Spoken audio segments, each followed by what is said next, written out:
In a peaceful little village, there lived an old woman known for her calm and cheerful nature. She had a soft smile that never seemed to faint, as if they had never seen sorrow. People in the village often came to her for advice, or to sit with her when they felt sad.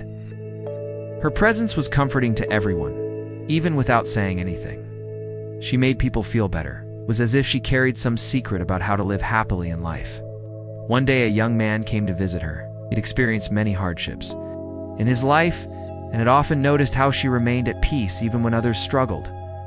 He said gently, "You are always smiling, always calm.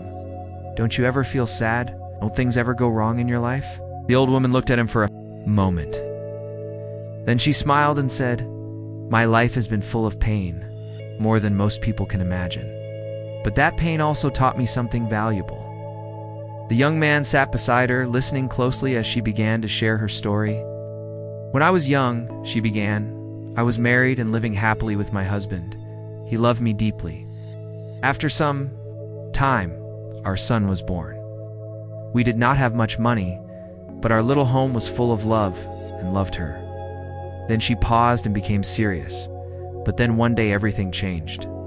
My husband suddenly fell ill. We did not have the money for his expensive treatment. We tried everything we could. We sold everything we had. But still, he passed away quietly one night. The young man's face softened with sympathy. "Even before I could fully recover from that loss," she continued, "fate struck me again. My only son, he was coming back from school one day when his paying car hit him. He died on the spot. I waited for him at home, not knowing that he would never come back again." She took a deep breath. "With both my husband and son gone, I had no one left. My parents had passed away long ago. I was left completely alone in this world. Even my relatives distanced themselves from me." The young man did not know what to say. "There was a time," she said quietly, "when I thought, what's the point of living now? What I am living for? I even thought about ending my life. Then, one evening I walked to the riverbank planning to end my life. I stood at the edge thinking if I disappear now, no one will notice. No one will miss me." The young man was stunned, but then something stopped me. Maybe it was the sound of the wind or the calming flow of the river. Maybe it was the thought that this is not how my life should end. Or maybe deep inside, I still believed that there was something left to learn from life. She leaned back and continued. "So I gave life one more chance. I decided to live not just to breathe, but to truly live. I stopped asking why things happened the way they did. I began to live in the present. I noticed the sunrise, the flowers, the laughter of children passing by, and slowly, my grief began to feel lighter. I started living life one day at a time. Kept myself busy by swinging clothes. People liked my work and slowly started coming to me to stitch their clothes. Slowly, I began to forget the weight of my past and learn to live in the present moment. I realized that happiness is something that comes from within. You don't need perfect situations to feel joy. You can be happy in any situation if you choose to be," the young man asked softly. "And now are you truly happy?" She replied with peace in her voice. "Yes, I am, because I no longer depend on the word to make me happy. I have made peace with my past, and every day I choose to find something good. No matter how small, a bird singing, a stranger smiling, a warm cup of tea, there is always something to be grateful for if you are willing to see it.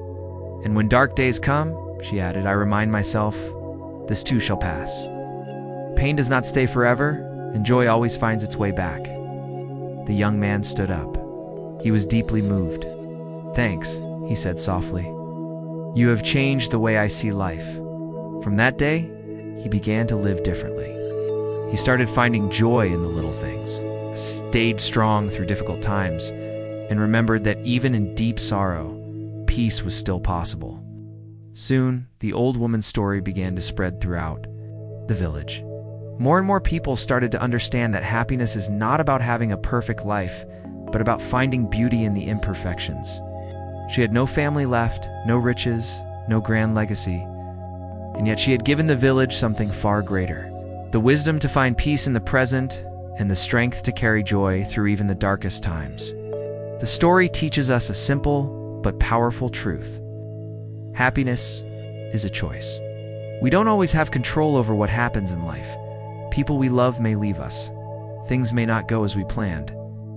Life can break our hearts in ways we never imagined.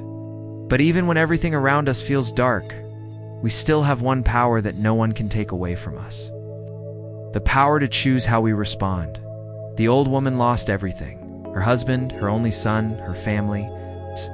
She was left alone in the world, with nothing but her pain, and still she chose to live.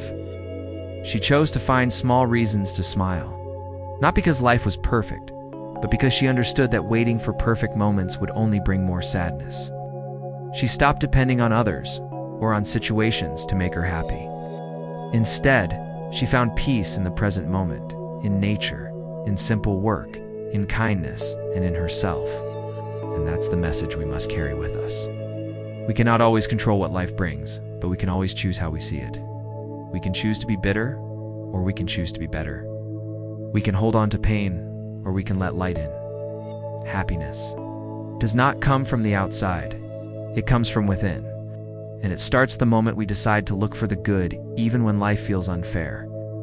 So friends, this story reminds us that we should try to live happily no matter what situation we go through. Life may not always be easy, but choosing happiness is always in our hands. I hope you liked the story.